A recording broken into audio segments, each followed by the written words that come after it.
Hello everyone, and this is Edmond Mendaro's channel and here with another quick tutorial.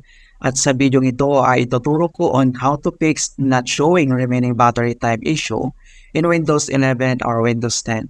So ipano lang guys ang step-by-step method nito and let's go ahead. Ang next step ay dito lang sa start menu, so click mo lang yan.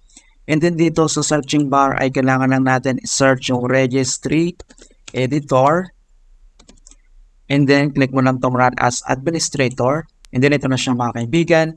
So, bago tayo mag-proceed, ay kailangan mag-create muna tayo ng backup para in case magka-problema sa system, ay pwedeng i-install ang default setting niya. So, kung paano mag-create ng backup, so, click mo lang itong file dito sa taas. And then, click mo lang itong load high. And then, select ka lang dito kung saan mo isi-save yung file. And then, next, kailangan mo na mag-create ng file name dito. And then, click mo lang dito mga kaibigan. Ayan, so, proceed na tayo.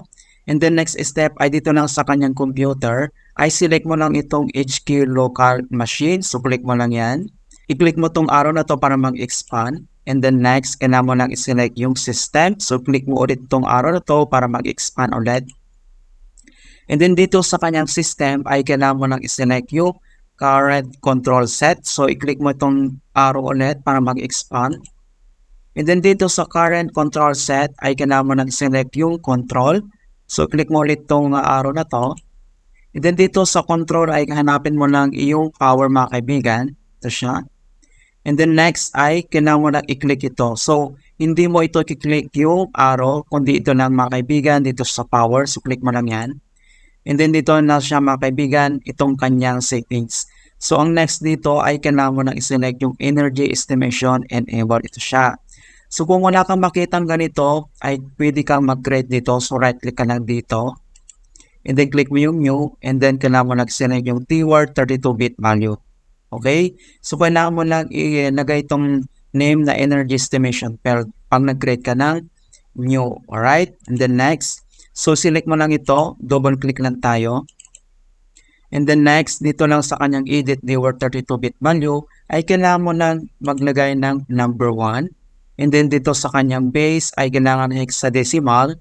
Select mo lang ito and then click mo yung OK. Alright, so kailangan mo lang din ito mag-restart. Okay, so click mo lang ito and then restart yung ating PC. Ayan, so ganoon lang po kasimple mga kaibigan kung paano natin ipipix yung not showing remaining battery time issue in Windows 11 or Windows 10. In hope na nasundan nyo ang ating step-by-step method at comment ka lang in any questions regarding this tutorial. Maraming salamat at nakapag-share ulit ako ng bagong kaalaman. At kung bago ka lang sa aking channel, please don't forget to like, share, and subscribe and hit the bell notifications to stay updated with more helpful technology tutorials. Thank you guys and see you in my next vlogs.